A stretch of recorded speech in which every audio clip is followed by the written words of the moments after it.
مولا کائنات، شیر خدا علی المرتضیٰ، کیا بات ہے اس شیر خدا کی۔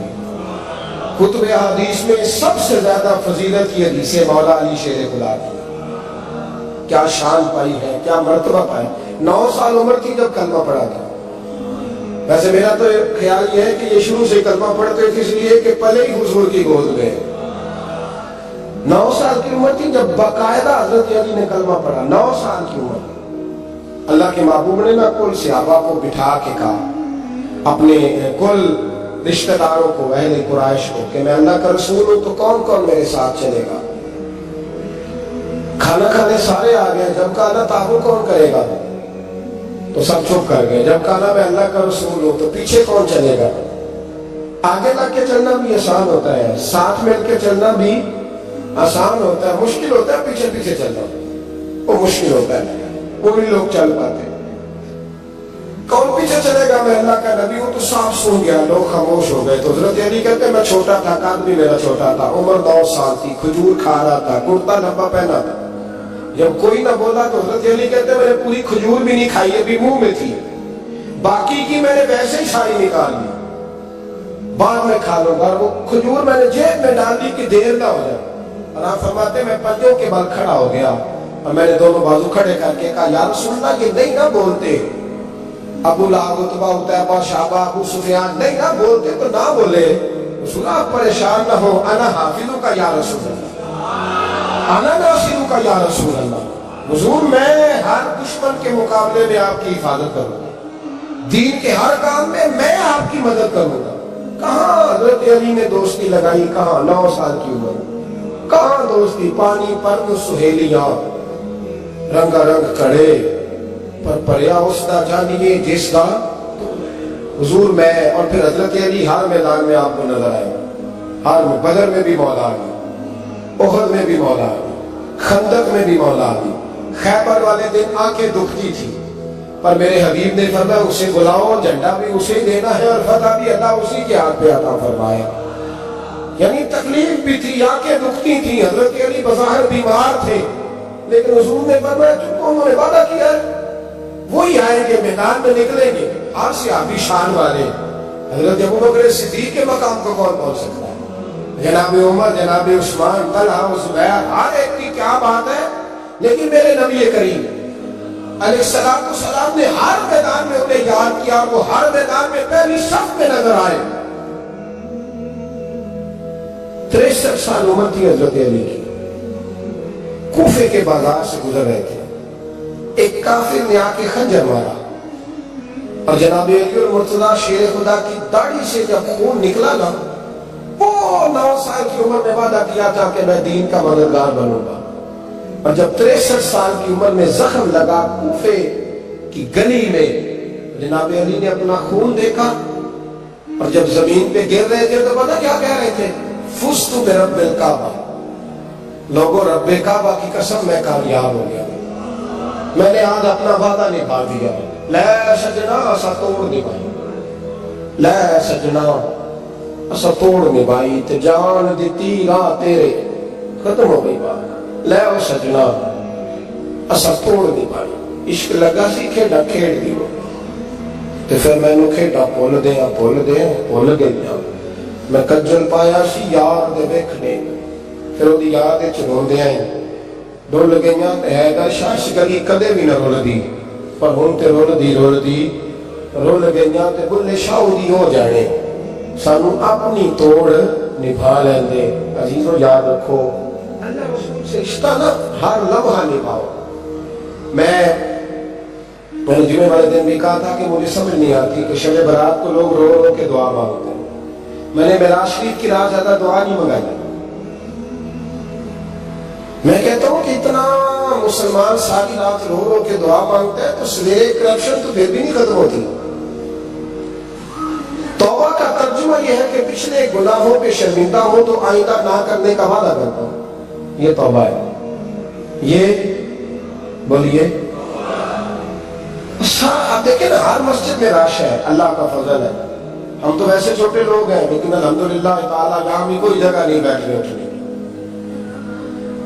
لیکن کیا یہ رسم ہے کہ استغفر اللہ رو رو کے دعا مانگی اور سویرے اسی طرح جھوٹ بولنے کا ارادہ چھوڑا ہی نہیں، فریب چھوڑا ہی نہیں؟ یہ کوئی رسم ہے؟ یہ کوئی ایکٹنگ کرنے آئے گا مسجد میں؟ ایک دستک دے رہا ہوں، آپ کو سمجھا رہا ہوں۔ توبہ کا مطلب یہ ہے کہ آج کے بعد جھوٹ نہیں بولوں گا، آج کے بعد غیبت نہیں کروں گا، آج کے بعد حرام نہیں کھاؤں گا، کسی مسلمان کو تکلیف نہیں دوں گا، ماں باپ کو نہیں ستاؤں گا، کسی کی عزت کو نہیں اچھالوں گا۔ یہ توبہ کا معنی ہے۔ لیکن ساری رات روتے رہے اور سویرے پروگرام یہ ہے کہ دکان پہ جاؤں گا تو جھوٹ بولوں گا، کم ناپوں گا، کم تولوں گا، تو یہ توبہ ہے؟ لیکن نا مجھے پتا چل جائے کہ ایک بندہ میرے سامنے آ کے کھڑا ہوا ہے پر وہ جھوٹا ہے، وہ میری تعریفیں کر رہا ہے پر جھوٹا ہے، مجھے غصہ آئے گا کہ نہیں آئے گا؟ لیکن اللہ رسول کی بارگاہ میں ساری رات رو رو کے ہائے ہائے کرنا، سویرے پھر وہی پروگرام۔ میرے رسول کریم نبی رحمت علیہ السلام، مکے کا زمانہ اسلام پر غربت تھی، کمزوری تھی۔ قبیلہ زبید کا ایک شخص مکے آیا، زبیدی، ایک مکے میں منڈی لگتی تھی، اس کا نام تھا حضورہ۔ یہ جو حضورہ منڈی تھی، اس منڈی پر ابو جہل کا قبضہ تھا۔ آج کا تو نہیں قبضہ ہوتا منڈیوں پر کسی کا، حضورہ نامی منڈی پہ نا ابو جہل کا قبضہ تھا۔ بڑے خوبصورت تھے، شاندار تھے۔ اس نے کہا میں نے بولی دینی، ابو جہل نے اعلان کیا خبردار کوئی بولی نہ دے۔ بڑی دور تھا قبیلہ زبید، وہ آدمی واپس لے جا نہیں سکتا تھا، مجبور ہو گیا۔ ابو جہل کہنے لگا چوتھا حصہ قیمت دوں گا، وہ تمہیں دے کے جانے پڑیں گے، یعنی اگر لاکھ کے ہیں تو 25,000 کے دو۔ بندہ بڑا پریشان ہوا، چودھریوں سے بات کی تو کہنے لگے بدماش بڑا ہے، ہم شریف لوگ ہیں، شریف اور بزدل میں، بزدلی کو شرافت کا نام نہ دو، پکی بات کہہ رہا ہوں، شریف اور بزدل میں شریف ضرور بنو پر بزدل نہ بنو۔ جی ہم جی شریف لوگ ہیں جی، وہ کیا مطلب؟ کوئی پاس نہ آیا، وہ بیچارہ نہ کونے میں بیٹھ کے رونے لگ گیا، کہنے لگا میں کدھر جاؤں یارو، میں واپس بھی نہیں لے جا سکتا، اور چوتھے حصے میں دے کیسے جاؤں، اتنا نقصان۔ وہ رو رہا تھا تو کہیں حضرت زید بن ارقم نے سن لیا۔ آپ فرمانے لگے کیوں روتا ہے؟ کہنے لگا یار میں نے تو اہل عرب کی تعریف سنی تھی، میرے ساتھ کھڑا ہی کوئی نہیں ہوتا۔ تو آپ فرمانے لگے تو نے عربی دیکھا ہی کب ہے؟ اگر کائنات کا حسین و جمیل عربی دیکھنا ہے تو جا حرم مکہ میں بیٹھا ہے، مکھ چند بدر شاہ شانی ہے تے متھے چمک دی لائٹ نورانی، کالی زلف تے اکھ مستانی، مخمور اکھی ہے میں مت برینا سبحان اللہ، ما اجمل کا ما احسن کا ما اکمل، کتھے میرے علی تے کتھے تیری ثنا، مشتاق اکھی کتھے جا کر تو نے دیکھا کب ہے؟ اگر عربی دیکھنا ہے نا تو وہ بیٹھا ہے، جا جا کے حرم میں ٹیک لگائے، مظلوموں کے والی، غریبوں کے ماں باپ، رسول رحمت، ایک شادی سی چادر اوڑے حضور بیٹھے تھے۔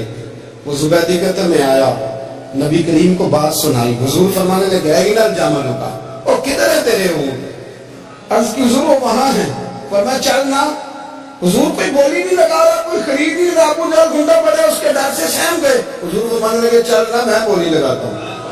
اور دیکھو نرخ بازار محبت کا انوکھا ہو گیا، خود خریداروں شامل آ کے مولا ہو گیا۔ نبی کریم نے حضرت صاحب بن ابی وقاص کو بلایا، حضرت عمر کو، حضرت ابو بکر کو، مدد کے لیے نہیں۔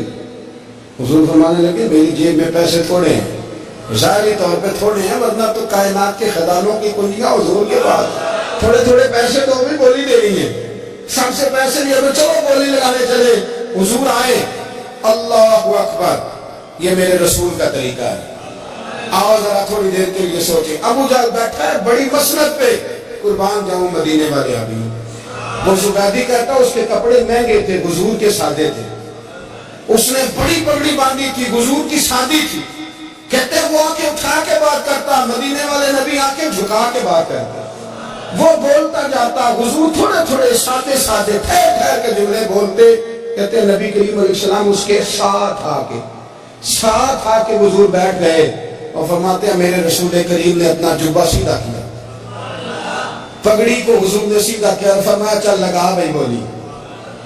ایک اس نے لفظ بولے، پھر حضرت ابو بکر نے بولی دی، پھر حضرت عمر نے دی، پھر سعد بن ابی وقاص نے دی، پھر زید بن ارقم نے دی، پھر رسول کریم نے دی۔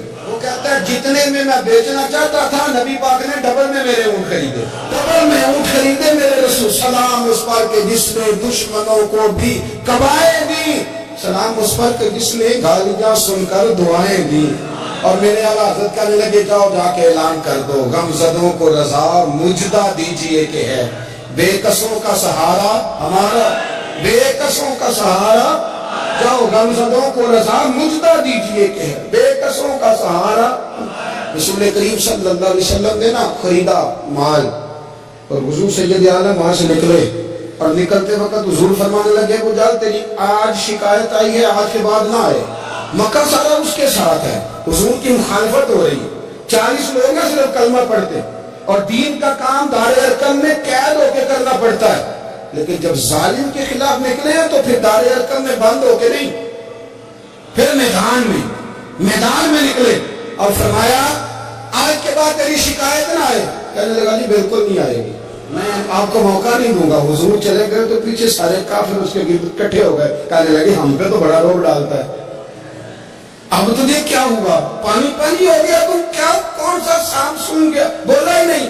کہنے لگا مجھے لات و منات کی قسم، جب مصطفیٰ کریم میرے پاس آئے تو ان کے ساتھ ایسی ایسی طاقتیں تھیں، نیزے تھے، بچیاں تھیں، بھالے تھے، مجھے لگتا تھا میں نے سیکھ کی تو میرے ٹکڑے ٹکڑے کر دے۔ کہنے لگے جا پاگل ہو گیا، ان کے پاس تو چھڑی بھی کوئی نہیں تھی، وہ تو خالی ہاتھ ہے، بکواس کرتا ہے، کچھ بھی نہیں تھا۔ کہنے لگا مانو نہ مانو، ان کے پاس بڑا کچھ تھا، اور اگلی بات جو اس نے کی وہ تاریخ میں محفوظ ہے، وہ تاریخ میں محفوظ ہے، وہ تاریخ میں محفوظ ہے، وہ تاریخ کا حصہ ہے۔ ابو جہل کہنے لگا اٹھتے ہی کہ مجھے لگتا ہے جب تک محمد ابن عبداللہ موجود ہے یہ ہمیں ظلم نہیں کرنے دیں گے، یہ ہمیں کوئی زیادتی کرنے، تاریخ میں محفوظ ہے جملہ ابو جہل کا۔ کہنے لگا جب تک یہ موجود ہے ہمیں کوئی زیادتی کرنے۔ حضرت فرمایا کرتے تھے زندہ نبی کے ماننے والوں زندہ بن کے زندگی گزارو، زندگی زندہ دلی کا نام ہے، مردہ دل کیا خاک جیا کرتے ہیں؟ جو قومیں سر اٹھا کے جیتی ہیں وہ زندہ ہوتی ہیں، اس لیے اپنی زندگی میں حق کے خود اختیاری پیدا کریں، جینا سیکھیں، لڑنا سیکھیں، میدان میں رہنا سیکھیں۔ سہم کے وقت نہیں گزرے گا، ظلم سہنے سے بھی ظالم کی مدد ہوتی ہے، لہذا حق لینا سیکھیں، حق پر کھڑے ہونا سیکھیں، اپنے مزاج میں یہ باتیں پیدا کریں۔ مجھے خاتون نے پوچھا، میرا بھائی کہتا ہے حصہ لے لے پھر میرے مرے کا منہ نہ دیکھنا، میں کہا پتر تو حصہ لائے نہ منہ دیکھی ہوگا، کوئی ضرورت نہیں، ایسے ظالم کا منہ ویسے بھی نہیں دیکھنا چاہیے جو بہنوں کا حصہ کھا جائے۔ میں نے کہا تو منہ دیکھنے کی کوئی ضرورت ہے، یہ کوئی بلیک میلنگ ہے؟ ابا کہتا ہے حصہ لے لو منہ نہ دیکھنا، میں کہا بالکل نہ دیکھی، تو بلکہ آگ میں دیکھنا بھی نہیں جانتی، تو اجراک اللہ رسول نے مقرر کیا میرا حصہ۔ کیا فلسفہ ہے ہمارا؟ جو بات غلط ہے اس پہ لوگوں کو بلیک میل کرتے ہو، جائز بات پہ ڈٹنا سیکھو۔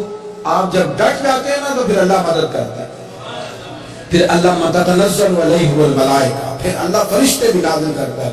حضور نے فرمایا جو جان کی حفاظت کرتے مر گیا وہ بھی شہید، جو مال کی حفاظت کرتے مر گیا وہ بھی شہید، جو دین کی حفاظت کرتے مر گیا وہ بھی، جو خاندان کی، اپنے گھر کی، اپنے بچوں کی حفاظت کرتے مر گیا وہ بھی۔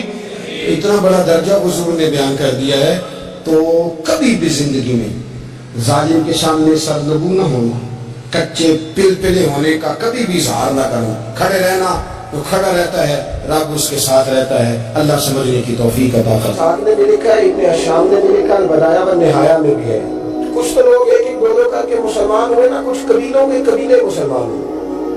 بنو عراش ایک قبیلہ تھا، اس کا ایک شخص مسلمان ہوا، پھر سارا قبیلہ مسلمان ہوا۔ وہ کہتے ہیں میں نا مکہ مکرمہ آیا، یہ وہ دور تھا جب نبی پاک علیہ السلام نے ابھی اعلان نبوت فرمایا تھا، اور وہ اسلام پر غربتوں کے دن تھے۔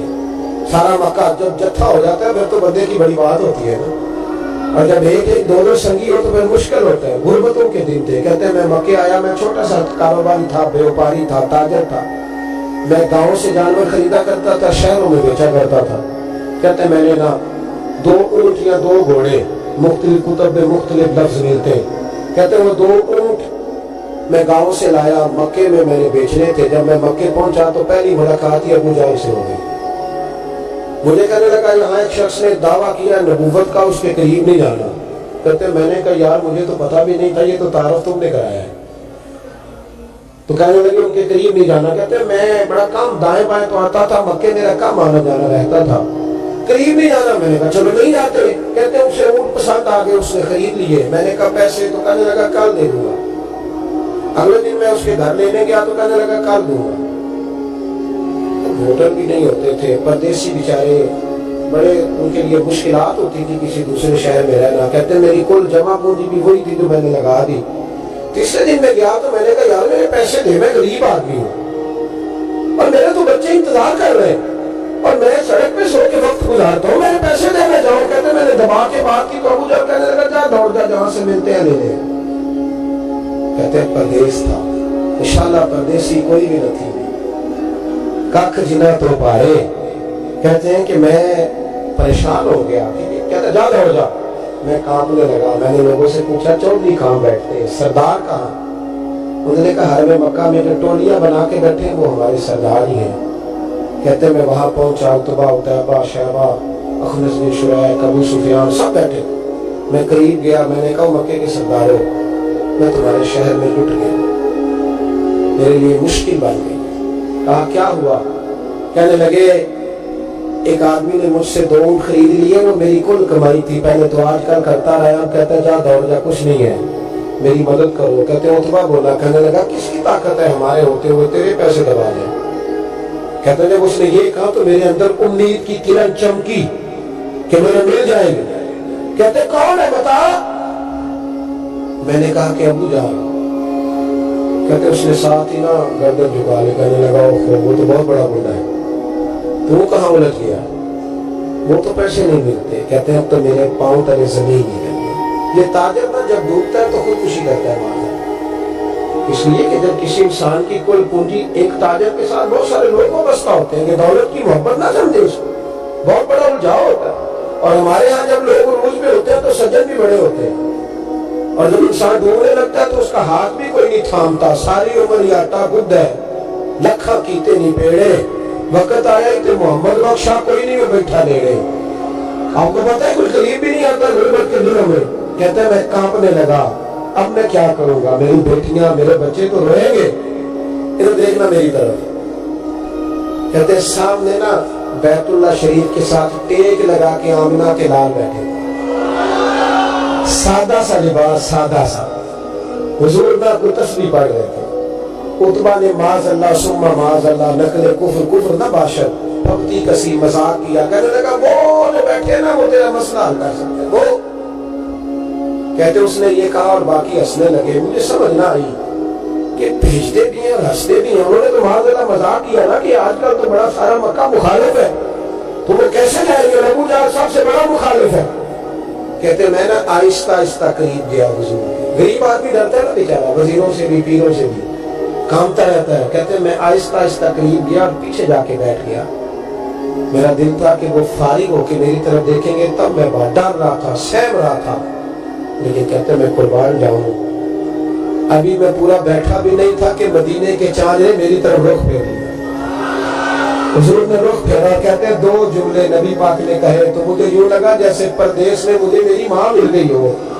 کہتے ہیں 2 جملے, میں کھول کے رویا. 2 جملے صرف. پہلا جملہ محبوب نے فرمایا پردیسی لگتے ہو, اور دوسرا فرمایا پریشان لگتے ہو. ایک باری میری اکھیاں جو انہوں نے اتھرو پونجے سن, ہن تے چسکا پہ گیا رونے دا, ہن تے چسکا پہ گیا رونے دا, تے ہر ملے آ ہو زاری دا. کہتے ہیں نبی کریم علیہ السلام نے جب پوچھا تو میں رویا. میں نے کہا محبوبہ میں آپ کو جانتا تو نہیں, پر پردیس میں لٹ گیا ہوں. کہتے میں رونے لگا تو حضور نے فرمایا چپ کر, رونے کی بات نہیں. میرے کانے پہ تھپکی دی, فرمایا پریشان نہ ہو. پہلا ہی جملہ پوچھ.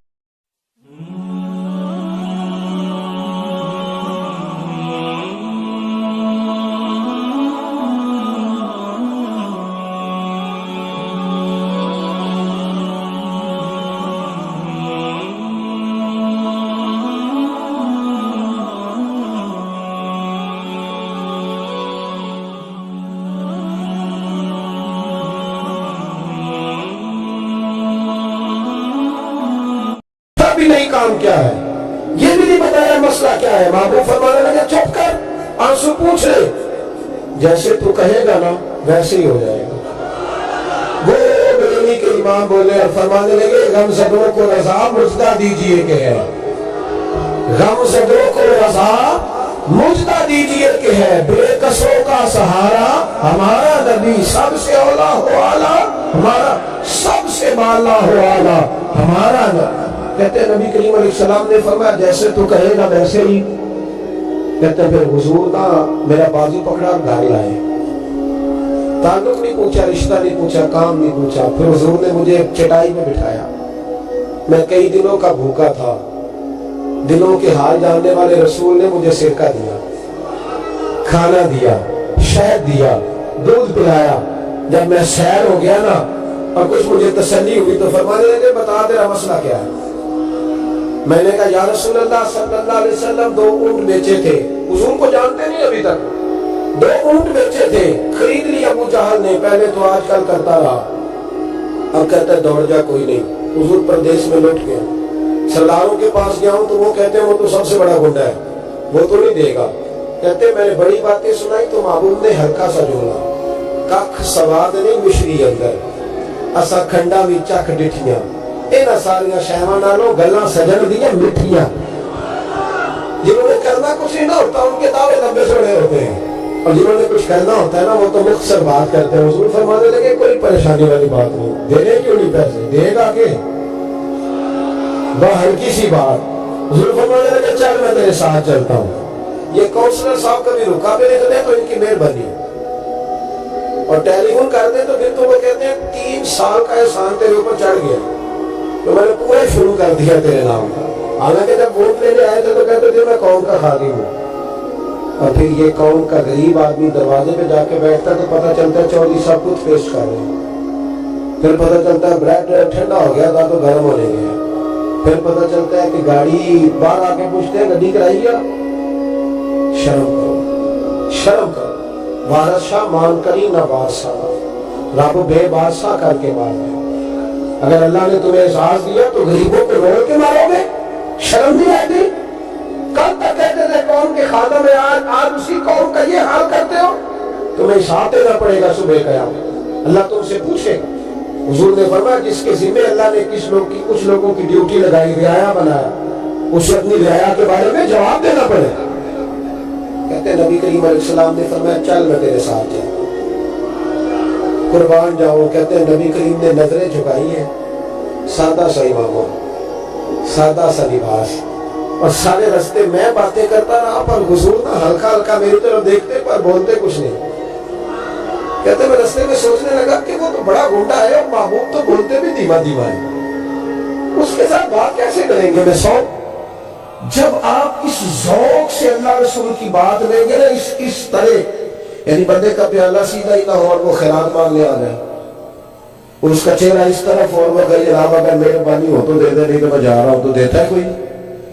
اس کے نا وہ کیفیت دیکھ کر، اس کا ذوق دیکھ کر، اس کا درد دیکھ کر، اس کا ذوق دیکھ، حضور کی حدیث سے، قرآن کی آیت سے جب تک یہ والا ذوق نہیں ہوتا، یعنی ہمیں صحیح حدیث میں ملتا ہے کہ ایک شخص مدینہ طیبہ میں رہتے تھے، پر انہیں پتہ چلا تھا کہ ایک بندے کے پاس حدیث ہے پر بندہ دمشق میں ہے، تو وہ ایک حضور کی حدیث لینے کے لیے مدینے سے دمشق آئے اور پوچھا کیسے آئے ہو؟ تو کہنے لگے مجھے پتہ چلا ہے آپ کے پاس حضور کی ایک حدیث ہے، مجھے وہ میرے نبی کی بات تو سنا دے، وہ ذرا حضور کا فرمان تو، ہمارے بزرگوں کا یہ جو شک، آپ کا کیا خیال ہے کہ جو بابا تصویر 24 گھنٹے پھیرے سے وہی بنی ہے؟ وہ بھی بڑی بات ہے، لیکن یہ جو آپ کو کتابوں میں ہر وقت بیٹھے نظر آتے ہیں نا، یہ جو ہر وقت آپ کو لائبریریوں کے اندر موجود دکھائی دیتے ہیں، یہ جو ہر وقت شروحات کھولے ہوئے دکھائی دیتے ہیں، یہ شروحات نہیں کھولے ہوئے، یہ مدینے والے کی محبت کے نغمے تراش رہے اور پیار ان کا ہو رہا ہے حضور کے ساتھ۔ جب تک ہم اس ذوق سے دین، ہمارے بزرگوں کا نا یہ ایک خاصا رہا، اعلیٰ حضرت بریلوی رحمۃ اللہ علیہ سے کہا گیا کہ آپ قرآن مجید کا ترجمہ کریں، اردو میں اس ترجمے کو آپ کریں تاکہ لوگ استفادہ کر سکیں۔ تو فاضل بریلوی نے کیا کہا، ٹھیک ہے، بڑے عالم تھے نا، 100 کے قریب علوم جانتے تھے اور دسترس رکھتے تھے چیزوں پر، انہوں نے یہ نہیں کہا کہ یہ تو میری مطلب مٹھی کا کام ہے، معاذ اللہ ہو جائے گا، انہوں نے کہا یہ بڑا مشکل کام ہے بھائی، قرآن پاک کا فرمانے لگے لکھنے والا بھی باوضو ہونا چاہیے، جو لکھا رہا ہے، جو بیٹھا ہے، جو امداد کر رہا ہے، جو کاغذ لا رہا ہے، جو چھپائی ہوگی، جو لے کے جائے گا، جو لائے گا، ہر آدمی طہارت والا ہونا چاہیے۔ فرمایا یہ چھپنے جائے گا تو اس وقت بھی سارے آداب کا خیال رکھا جائے، عام کتاب نہیں، اللہ کا کلام ہے۔ یہ ذوق اذان جو ہوگی، اذان سنیں۔ ایک تو یہ کہ ان لوگوں نے نا بڑے ذوق سے اس کو نا بڑے پریم سے لیا، بڑے پیار سے لیا۔ ہم نا جب تک کتاب و سنت کو اس ذوق سے پڑھتے نہیں، سنتے نہیں اور وہ خاص شوق نہیں پیدا کرتے، وہ چیز نا طبیعت میں بیٹھے گی نہیں۔ دوسری پھر بات یہ تھی، کسی بندے کو کنفرم ہو جاتا ہے کہ یہ فلاں چیز میرے بچے کے لیے بڑی اچھی ہے اور فلاں اس کے لیے نقصان دہ ہے، اور بچہ خدا نہ خواستہ کسی وجہ سے بیمار ہے یا اس کا ضرورت مند ہے، آپ اندازہ کر لیں کہ وہ بندہ نا پھر پوری جد و جہد کرتا ہے، پوری کوشش کرتا ہے۔ ویسے تو اماں کا دل نہیں کرتا کہ ایک ہلکی سی سوئی بھی بچے کو چبھے، لیکن اگر ڈاکٹر کہہ دینا کہ مجبوری ہے تو پھر کئی دفعہ وہ خود پیر پکڑ کے بچے کو انجیکشن لگواتے ہیں، اور جب اس نے لگوا لیا پھر اس کو سینے سے بھی لگاتی ہے، پیار بھی کرتی ہے، وہ کہتی ہے پتر یہ میری مجبوری تھی ورنہ میں چاہتی نہیں۔ جب کسی چیز کو وہ اپنے بچے کے لیے بڑا بہتر جانتے ہیں، آپ نے دیکھا نہیں ساری زندگی باپ پردیس میں گزارا ہے، ساری زندگی تکلیف میں گزاری ہے، کس لیے؟ کہ میرے بچے پڑھ جائیں، قابل ہو جائیں، آگے چلے جائیں۔ ہمارے بزرگوں کو چونکہ محبت اللہ رسول سے تھی تو جس شوق سے وہ دین کا علم پڑھتے تھے نا، پھر اس سے کہیں زیادہ ذوق کے ساتھ وہ دین کو پھیلایا بھی کرتے تھے۔ کسی بندے کے ساتھ بھی وہ اس طرح کا سلوک کرتے تھے کہ یہ بالکل بچہ ہے کیونکہ دین نہیں پڑھا ہوا ہے، تو وہ اس کو جب سمجھاتے تھے، قائل کرتے تھے، تو ایک پیچھے درد ہوتا تھا، ایک پیچھے ذوق ہوتا تھا۔ آپ کی توجہ ہے میری بات پر؟ ہمارے یہاں باللہ ماشاءاللہ میری طرح کے لوگ چونکہ تقریریں کرتے ہیں تو روایتی پال موضوع چل رہا ہے، ایک آج کل وہی موضوع بیان ہوتا ہے، اگلے دن قوم بھی یہی چاہتی ہوتی ہے کہ میں نے جانا ہے تو فلاں عنوان پر تقریر ہوگی اور پھر وہ 3 4 6 8 نقطے ہوں گے، اور اگر مولوی صاحب جوشیلے ہوں پھر تو کیا ہی بات ہے۔ اور جس طرح ہمارے ہاں اب علماء سے زیادہ جوشیلے نقیب مجلس ہوتے ہیں، تو اللہ کرے کوئی ایک جگہ ٹھہر کے نقابت کرے، ورنہ میری طرح کا بندہ تو ڈر رہا ہوتا ہے، تھوڑا ادھر چلے جاتے ہیں، پھر تھوڑا ادھر چلے جاتے ہیں، پھر ایک اور بڑی خوفناک بات کرتے ہیں، کہتے تگڑے ہو جو میں جملہ دینے لگا، تو کئی دفعہ ڈر لگتا ہے کہ جملہ دینے لگا ہے کہ بم چلانے لگا ہے کوئی، تو کہہ جو تمہیں کہنا ہے۔ آیات پڑھی علماء نے، احادیث پڑھی، کوئی اتنی زیادہ تو نہیں پریشانی کا انہوں نے اظہار کیا جتنی آپ پریشانی کا اظہار کر رہے ہیں، اور پھر بعض اوقات تو اتنی خوفناک صورتحال ہو جاتی ہے کہ میری طرح کا بندہ وہ بھی ڈر رہا ہوتا ہے کہ جب میں ہاتھ نہ کھڑے کیتے تھے پتہ نہیں انہیں کی فتویٰ آئے گا، کیونکہ یہ تو کہہ رہے ہیں ابھی تو تے عاشق ہی نہیں تو ہاتھ ہی نہیں چکیا، کیا مطلب کس طرف چلے گئے؟ وہ قلت گئی حدیث جس میں صحابہ فرماتے ہیں سروں پہ پرندے بیٹھے ہوتے تھے، ہلیں گے تو وہ اڑ جائیں گے، تو تے ہاتھ چکی ہے پرندہ نہیں تھا کیا؟ چلے جو اٹھائے اچھی بات ہے، اس سے انکار نہیں، ضرور اٹھائے، خیر کی بات، لیکن جو نہیں اٹھا رہا اس پر جبر کس بات کا، اس پر فتویٰ کس بات کا، آزمائش کس بات کا؟ اس لیے نقیب محفل سے بالخصوص میں عرض کرنا چاہوں گا کہ کچھ چیزیں ایسی ہیں جن کا اعتدال میں ہونا بڑا ضروری ہے، بڑا ضروری ہے، ان کو اعتدال میں رکھا جائے۔ آپ میری بات کو سمجھیں گے، ہمارے بزرگوں نے، صوفیاء نے نا، درد تھا ان کے دلوں میں کہ میں نے دین پھیلانا ہے، درد تھا، بے نمازی کو دیکھ کے پریشان ہو جاتے تھے، جو بندہ مسجد نہیں آتا تھا اس کو دیکھ کر ان کا دل دکھتا تھا، کسی کو قرآن پاک نہیں آتا تو پریشان تھے۔